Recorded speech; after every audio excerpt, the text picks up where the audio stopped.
きます。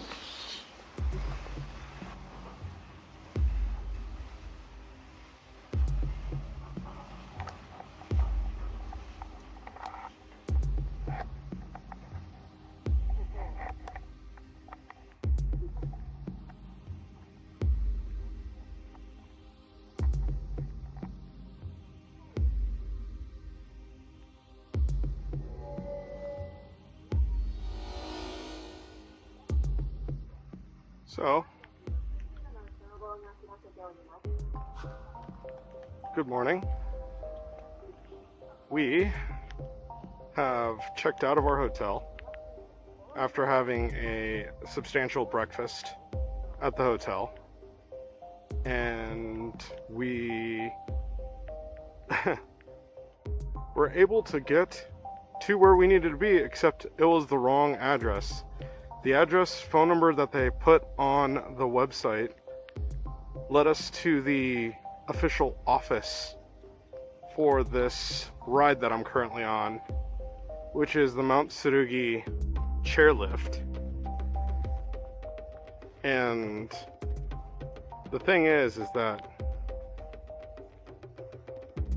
this lift is about 15 minutes of a ascent, I guess. Yeah, we're ascending up the mountain. It is sprinkling. It's not raining hard, touch wood, but it is something to be noted that they still run in the rain. Unfortunately, I don't know how much the camera could pick up versus what my eyes could pick up, but it is gorgeous, and we're about to go into the fog. I wonder if you could see that in the camera. When we hit the actual, like, what to call it, the pylons, big drops of water are like coming down and hitting me.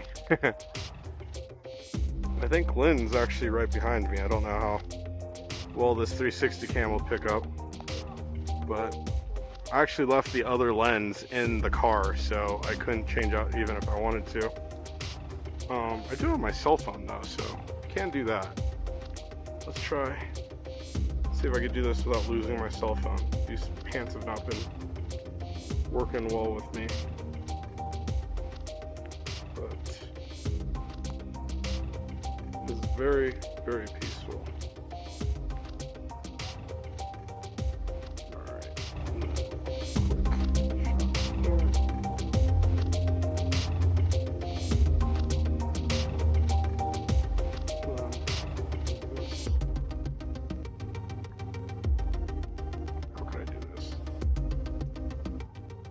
No, not gonna pick up Lynn. That's unfortunate. But this ride is 15 minutes one way, is what they have written on the map. So we'll see how much of the rain we could try to avoid. My pants are definitely getting wet right now, because I mean I'm just sitting here and going up this mountain. Lynn has a poncho on, so at least she's gonna get a little bit more coverage.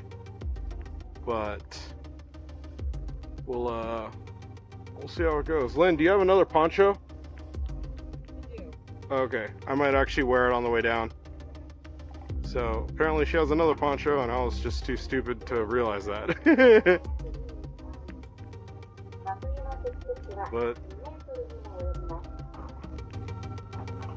just a very peaceful ride up, and yeah, I think I'll film with my camera or my phone on the way down. I didn't bring the big Sony because we're going through fog and rain, and it's wet, so we'll see how this goes. I did bring my towel, and I do have a pair of dry jeans in the car should I need to swap out, but hopefully this little misting rain isn't going to affect too much. Okay, it's starting to pick up a little now. And so, yeah, it's pretty intense. It's a pretty steep vertical, but the drive here was intense. I have a lot of that filmed on this GoPro as well, or this Insta360, and it's there were quite a few times where I was kind of wondering where we were going, and there were a lot of these what do you call them, one way, or like one lane, but it's actually like two lanes.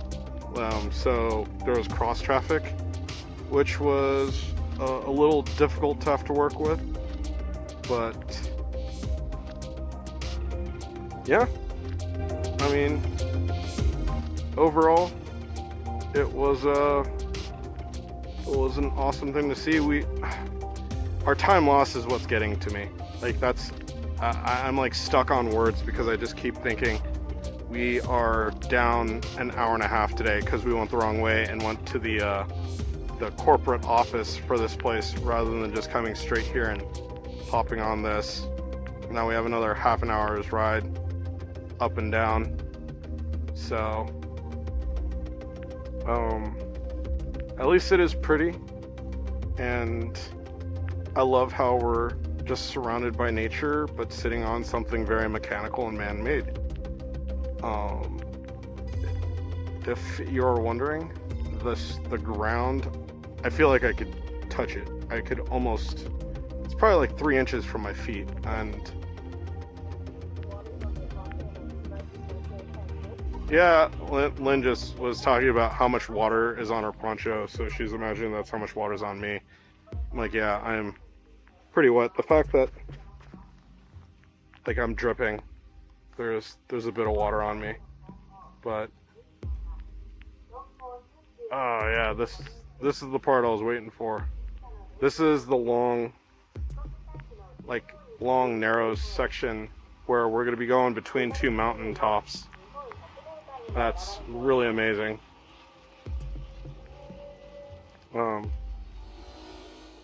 According to the Insta360, this action cam, we are about halfway through the trip. So, whoa, Lynn, do you see that?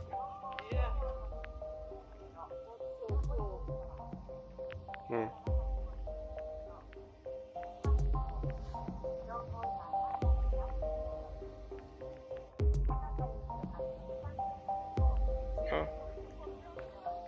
What? Oh yeah, there's totally deer up here. Yeah. Oh, look at that, Lynn.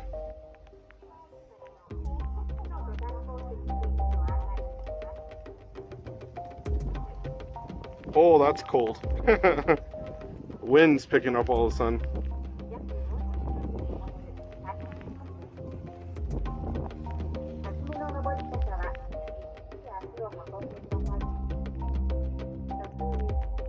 Oh wow, look to the side here. I'll turn the 360 cam, even though it's 360, to try to get rid of the stitch.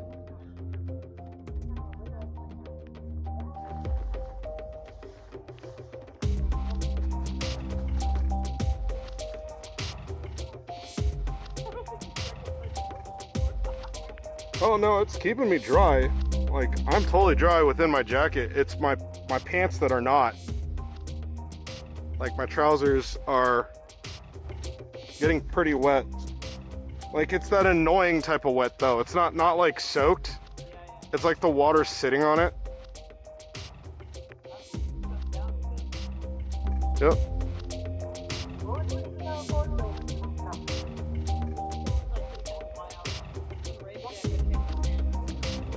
Yeah, now I might have to swap out to my jeans. We'll see.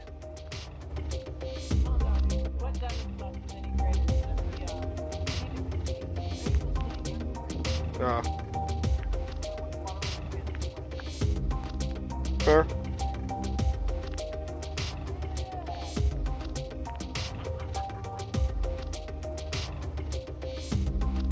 About 5 more minutes left.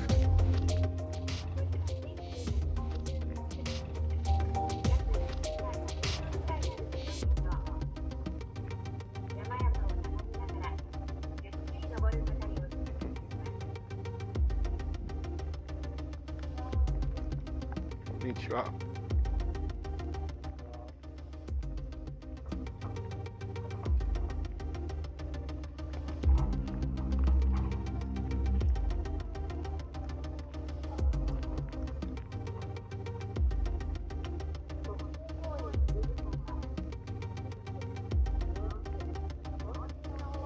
Wow, actually starting to see the raindrops on the 360 cam. I wonder if that's actually getting filmed. Oh yeah, and this side has it too. It's funny.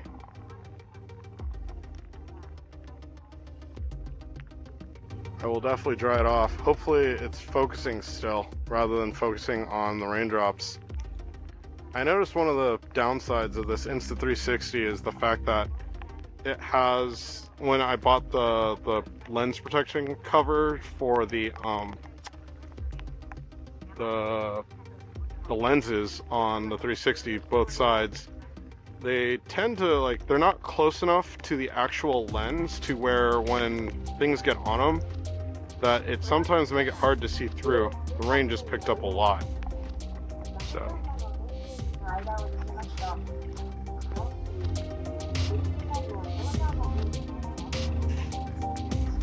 Gotta wipe down the lenses.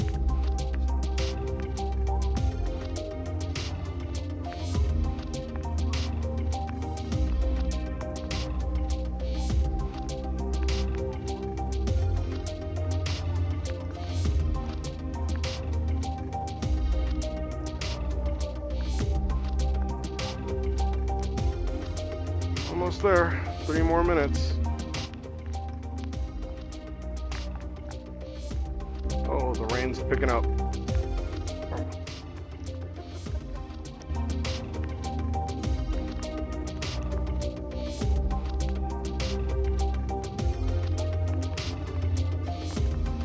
Like what? Oh, there's quite a few. You remember when we went to Mitake? Yeah.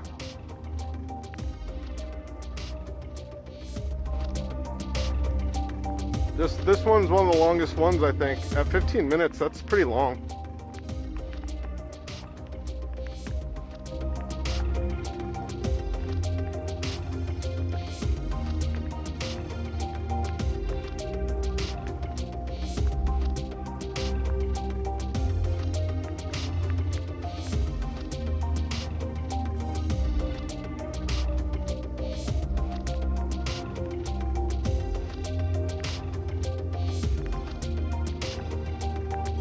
I see the goal.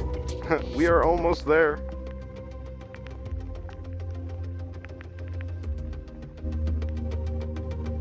I'm surprised that they run this in the rain.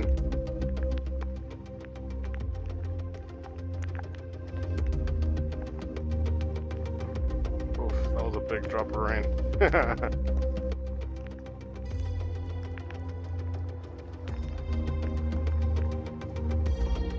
Konnichiwa. Hi. Hi. Arimasu.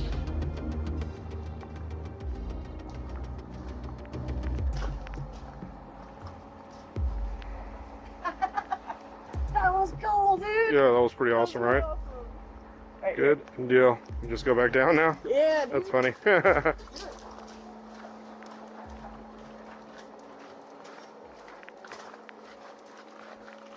I am definitely going to take that poncho though. Alright, well anyhow, that was Mt Tsurugi and the lift. We checked it out. It was pretty cool.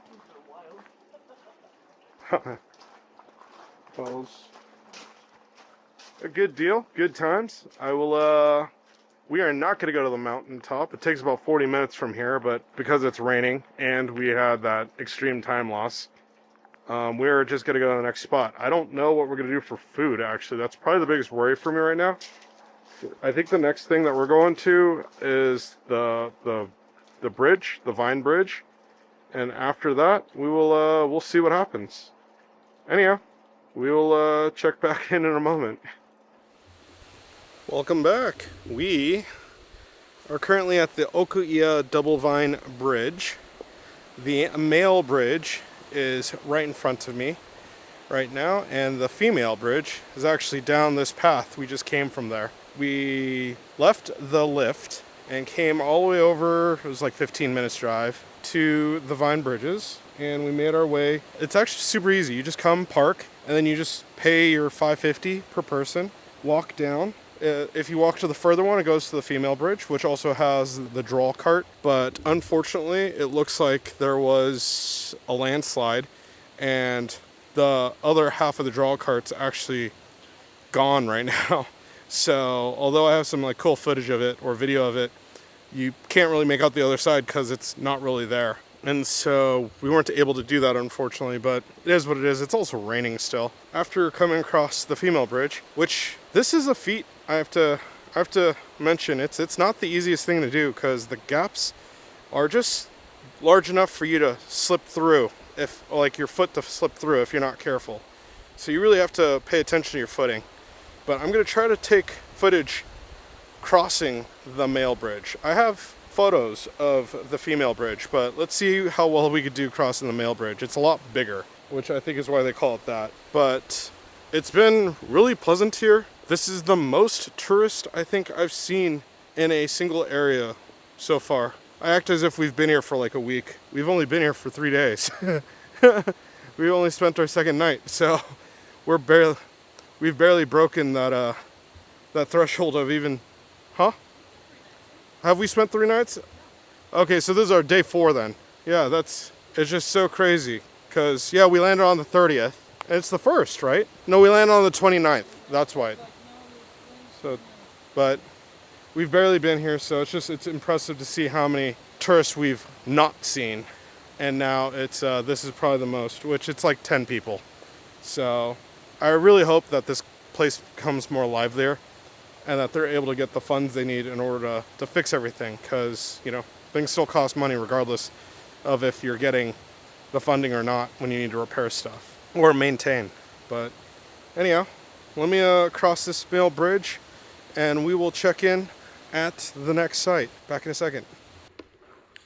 Welcome back. I am in Scarecrow Village, and it was empty in here a moment ago, but people have started pouring in, so I will go outside. I am at the Scarecrow Village. You can actually see quite a bit of them behind me as I walk out. I'll film this way because there's more along the wall. It's very well maintained. We're only going to visit this part, which is the school and the main shelter. If you walk the entire village, there's actually a lot more. So, oh, okay. Well, maybe we'll go see the other, because I thought there was a lot more, yeah. I thought it was the whole village, but okay, fair enough. Well, I mean, it is the whole village, but it's a small village. So, but maybe we'll check it out. I don't actually know. We walked across the bridge, then found a cache. We were able to see quite a bit of this. The next place we'd be going to is a platform view, so it's the view of a city that's built along the side of a hill. And then, other than that, I think we've actually, we'll catch up with what time we've lost because of the fact it's raining and we've just been kind of blowing through things. Yeah, let's check it out. Oh, just real quick, talk about this school. It's fantastic. The scarecrows are very well made. There's all sorts of different scarecrows. There was like a festival going, a tug-of-war session, a wedding in the back. So there was lots to see. And then across the street at the workshop, there's like a scarecrow making scarecrows, which is pretty funny. I guess that's where you go to learn that. As well as in the front of that building, there are a ton of scarecrows. But yeah, as we finish up here, I think, let's see, we'll check back in a moment. We'll see if we're actually going to go to the other 2 places or not. We'll have to drive by them, so maybe we'll just do a quick drive by. But check back in a moment here. All right. Welcome back. We are at the Oku-Iya view spot, observation point, I guess you could say. The village is actually on the opposite end here. If I actually point the camera that way, we can actually move. My face goes into darkness because you can see the village now.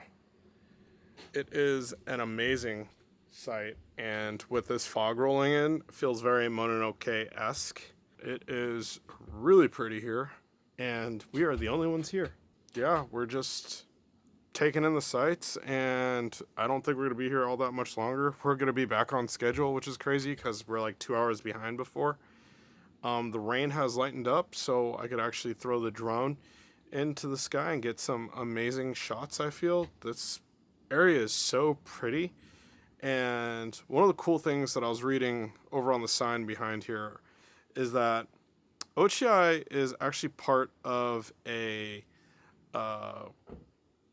clan that was like of rebel in nature. They were actually, there was some sort of civil war apparently between the north and the south here, and the Heike clan was Oku-Iya, Nishiyama, and I'm trying to see what the other name was. Segioi. And so that being the case, when we were checking this out, what it was saying is that this is from the middle of the Edo period, and a lot of the buildings here are actually original from that time, and really like this stone structure behind me and things like that, those have never changed. Those have always been here, and they've just adapted to the times, thus the guardrails.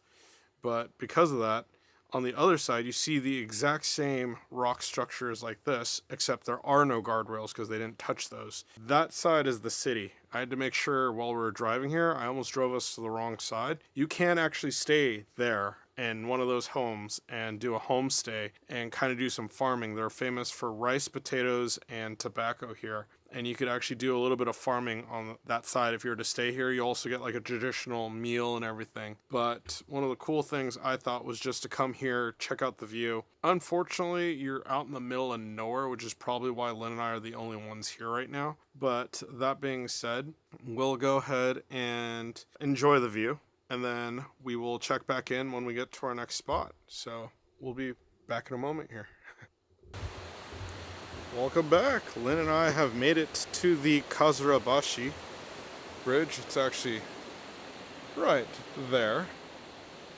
Whoop. And it is a gorgeous bridge. This one is $5.50 for the single bridge, and you're only allowed to go over one way. And parking here, you actually have to pay 500 yen for. We're gonna go get some food because we haven't eaten ever since breakfast. And there is a place that has like a panini type toast. I don't know, I'm thinking we eat there because we paid the 500 yen for the parking, so we might as well do something. We didn't cross this one because we already crossed the two at the other, and I'm hoping if we could just eat real quick here, that we could then go see the peeing boy, and that's a statue. And if we see that statue, that's pretty much all I wanted to see in this area before going and doing a crazy amount of touring when we come back for the UFO line. So we'll grab some lunch. It's actually not raining, so I might be able to throw up the drone again. I didn't see any no drone signs. We might be able to get away with it. Lynn's interested in this guy who's feeding birds over there on his hand. Overall, this bridge is actually better looking than the bridge we were just at, I feel, the mom and dad bridge. So it's pretty fantastic. The guy was also, Lynn's collecting stamps. The guy at this place was really impressed because he's like, "Did you just come from this other bridge?" And Lynn just nodded. But yeah, I think we're gonna go ahead and grab some food, and we'll check back in a moment. All right, back in a sec. Welcome back.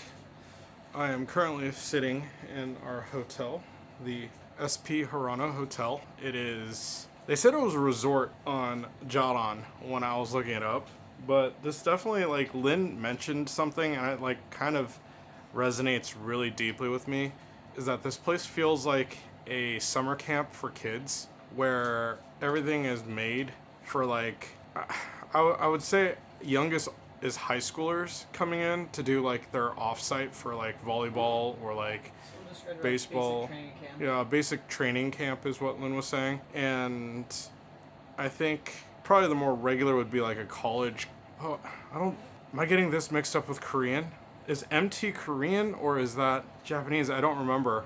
But I think the Japanese have a version of it, if I'm mistaken. Whatever it is, it's when you join a college campus club or a circle, you all end up going off-site and spending like a weekend together to kind of bond and build social relationships. And so this is what that place feels like. So Lynn's saying that they have dorms and like with multiple beds, shared bathrooms, like so a dorm, really just a dorm or a hostel type of situation where it's just shared everything with the individual bunks. I think the last time I checked in, we were at the Double Vine Bridge, and we left that bridge to just walk across the street. We already paid 500 yen for parking, so we ended up going to the Moi no Kuma-san restaurant, and at that restaurant, Lynn got an egg sandwich, an egg and cream sandwich. Egg and ham. Oh, was there ham in there? I don't remember. Yeah, there's one layer of ham. Okay, and there was ham in there apparently. Ham and egg. So, ham and egg sandwich, and Lynn got a honey latte. And then, was it? It was, yeah. Okay, she's saying it was called a cappuccino, but I thought it was clearly a latte. I thought it said latte, but I got a iced coffee, a tonkatsu sandwich, the fried sweet potatoes and the sugar sauce, which is the college potato that's like famous in this area. I think it's more famous in, I want to say Ehime, but I wanted to give it a shot, so we grabbed that, and then we got french fries. Or, there are more country potatoes than french fries, but they were called french fries. We finished our late lunch. It was like 3 o'clock, and we had our lunch, and then we went to immediately go to try to see the Peeing Boy, which is on the Iya Valley. It was a strenuous drive, actually. It was pretty crazy, and I'll say that before we got there, Lynn recognized that there was another site that I had listed on the schedule that I had that I missed, and it was actually before the Peeing Boy. So we actually, it was on the way to the Peeing Boy. So we stopped right short of the Peeing Boy to see, or try to see rather, the site, which is a observation point of a horseshoe bend in the river. So it's kind of one of those cool where it comes down and makes like almost an omega sign. And unfortunately, I mean, I have some footage of it, but the fog rolling in, that's what made driving so difficult, was the fog. And so we ended up just kind of going to the Peeing Boy, which that was totally visible. Actually, it was really cool with the fog playing in the background, seeing the little statue standing there, and I think I got some pretty good shots and some pretty good video of it, so we'll be able to put that here. And then what was really surprising is that when we were going up to it, we weren't expecting anything much, but there's like a hotel right before it, and it was packed. Tons of people. Like, they had some sort of event going. They actually had hotel staff standing outside, like, waving people in. Ironically, I'm pretty sure that one of the guests that were leaving that hotel was thinking that they could follow me out and use me as a, like, pacer car, to get out of the fog. But I then ended up just parking at the Peeing Boy, which is probably about, like, 100 meters. Oh, was it? Lynn's saying it was almost 300 meters to the hotel. So it wasn't all that far. I just pull over, and the guy actually pulled over right behind me. And I think he was thinking I was trying to let him go, but no, I got out of the car to go take photos, and then he's like, oh man, and then he pulls off. So that was pretty funny.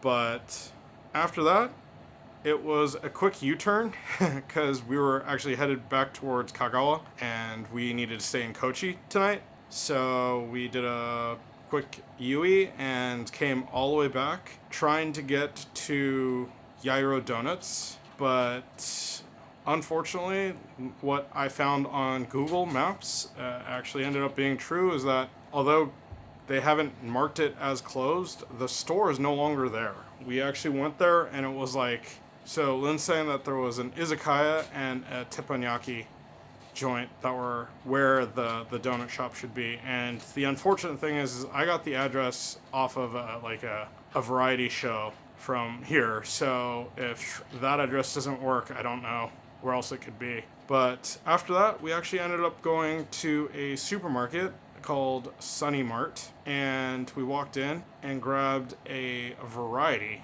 of food and just brought it back here to the hotel, which was a pretty crazy drive. I told Lynn it's like a resort, and it really is. That's why it has this like, An athletic park. yeah, there's an athletic park attached, is what Lynn just said, and there's a reason why it has this like high school, college dorm type feel to it, and it's really out of the way, that's for sure. Because it was like raining so heavily and it was like really dark, it made it hard to actually find where the entrance to the hotel was. But now that we're here, why don't we take a quick gander at the room, and you could see the quality is probably not as high as like some of the other places, and I mean, we are staying here for 2 nights, but yeah, it is what it is. So all right, let's check out the room.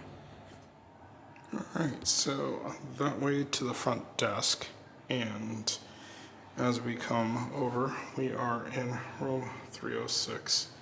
It's actually in the middle of the hall. So I could actually hear TV, and I think the closed doors have someone in it. And these ones that are not closed, which this is clearly open, is waiting for a guest to come in. We're also next to an emergency exit should we need to leave. Oh, there's a table. We were looking for a table to eat dinner, but you'll see what I mean in a second. Let's go ahead and head on in. So again, our room is 306. This is the Harano SP Hotel. And I guess I could turn that off. I turned on the air filter. It was a little rank in here. But it was cheap. And so directly to the left, coat hanger. There's not much of an entryway. And then the light switch, emergency flashlight in case anything goes wrong, the emergency plan. This is pretty much the room. We have the 2 beds, which is great. That's what we needed. Here we went to a supermarket for half off items for dinner. We have a fridge, which was full of drinks right now. That's my router, so we have internet rolling. And then some more food, our TV. And then I guess this will probably be my bed since I'm kind of pinging it over, but the view outside is the gymnasium, which is over there. But it's not much of a view. It's actually pouring outside, so I don't actually have any external shots. Ooh. This is a springy bed. At least it's somewhat soft. The room has somewhat of a tobacco smell to it, like a smoking smell. So it was probably at one point a smoking room. Our main lamp. So I think this will turn on. Nope, that's the main light. Looks like the radio. Everything here is broken. So the AC unit, unfortunately this is probably not one of our better rooms, and we're staying here. This is actually the second time that I've done this on a trip where we're staying in one of the worst hotels like more than one night. Hopefully I'll make up for it coming up here, but at least we have a bidet, and this is the regular old shower. Bathtub has the faucet, which turns into the shower as well. It's good enough. And that is pretty much the room. Let me go ahead and get this back to me sitting down, and we'll finish off the night.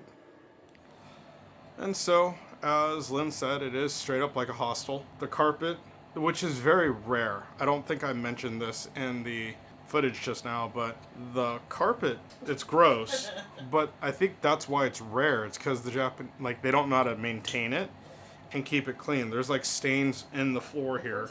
Lynn's saying because it's an athletic park. I disagree. It's a hotel. They could do what they want in the hotel part. In the sports area, they could. It would be weird in a sports area, but within the hotel, I think it's okay. But it's definitely a place where you want to wear slippers. That's for sure. Unfortunately, the onsen that's attached to the place is actually closed tonight for holiday. They don't have enough staffing, and it'll be open tomorrow, so we could actually use it tomorrow when we come back for our second night.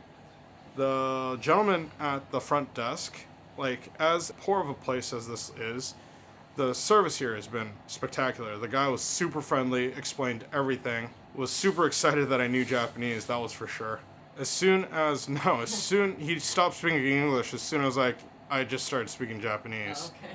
So that's like, I don't need someone to tell me that they're excited that I speak Japanese to realize that they're excited speaking Japanese. I could read body language. So he explained how the gates here are locked from 10 p.m. to 6 a.m. So if we want to get in, there's a phone number I have to call. The only problem is I don't have a phone, or I don't have a phone line. Like, I don't understand, and maybe this is just me and my ignorance, like, why do they make it so difficult to use any type of internet calling, like Skype or anything along those lines, when they make it really hard for any foreigner to get a phone number in the country? Like, I remember when I moved here, I couldn't get a phone for the first month because I needed my citizen's card. And without that, they're like, no phone number. Or it was no bank account, no phone number. And no citizen's card, no bank account. So it's like this rolling thing. So it's really interesting. You could rent a phone here, but that cost, I think it's like $60 a week or something like that. It's something outrageous. Like, you might as well just go with your own phone plan and just pay the $10 a day, which that in my thought is outrageous, just to have a phone. And you're never gonna make any phone calls because who are you gonna speak to? Like, it's just so random.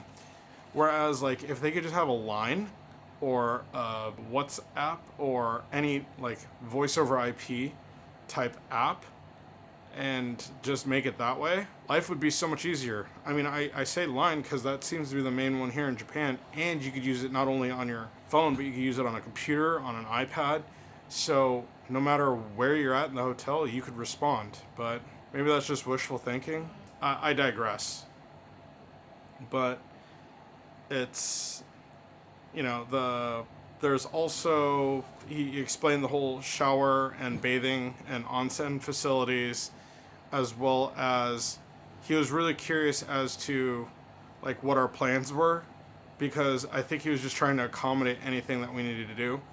He did something that was a little different. He requested permission to give us new towels and to clean our room after we left, which, I mean, that's fine. We're not leaving anything really all that valuable in the room anyways, and it's Japan. He went over everything that was necessary in order to maintain this hotel room, and so good on him. Yeah, I could see why they got some low ratings because of what it is. Like, the bed I'm sitting on is like a box spring. It's like super old, and I could feel the springs, like, individually. Lynn's saying that everyone said that there was excellent service here. Other than that, I think that's it for the night. Oh, dinner. So we grabbed the dinner from Sunny Mart, as I said earlier, and we grabbed barbecue chicken. We grabbed yakitori, which was the chicken skin with teriyaki sauce, pretty much. We grabbed a special type of fried chicken with, like, a cream sauce. That was delicious. We grabbed yakisoba and a Hiroshima-style okonomiyaki, and then a mix kind of rice plate that had the red bean rice, inari sushi, kimbap, and then a weird, like, flat onigiri type deal, which I don't know, had fake crab and cucumber in it. It was all good. Dinner was pretty simple and straightforward, and I think everything tasted fine. Some flavors were heavier than others. Other than that, yeah, we were on the first floor. It's funny, we weren't the only ones using the main front desk area to eat dinner. There was actually another, like, it looked like college student who was here training for baseball. Looked like he was also eating. He had a ton of food. Lynn thought we got a lot of food, and then she saw what that guy was eating. I was like, okay, no, that guy got a lot of food. Like 3 times the food. Yeah, it's Lynn was saying that he had like 3 times the food as us. He's on the same floor. He actually carried his trays of food down when Lynn was carrying our food down. But she was carrying food for 2, and he was carrying food for 1, which was pretty nuts. But anyhow, I'm gonna go ahead and conk out here for the night. Tomorrow we're gonna go see my friend's farm in the morning. We don't have to wake up as early, which is kind of nice. I think we could wake up at about 8 o'clock rather than the 7:30 that we've been doing. So sleep in just a little. We'll see you in the morning, I guess. Good night.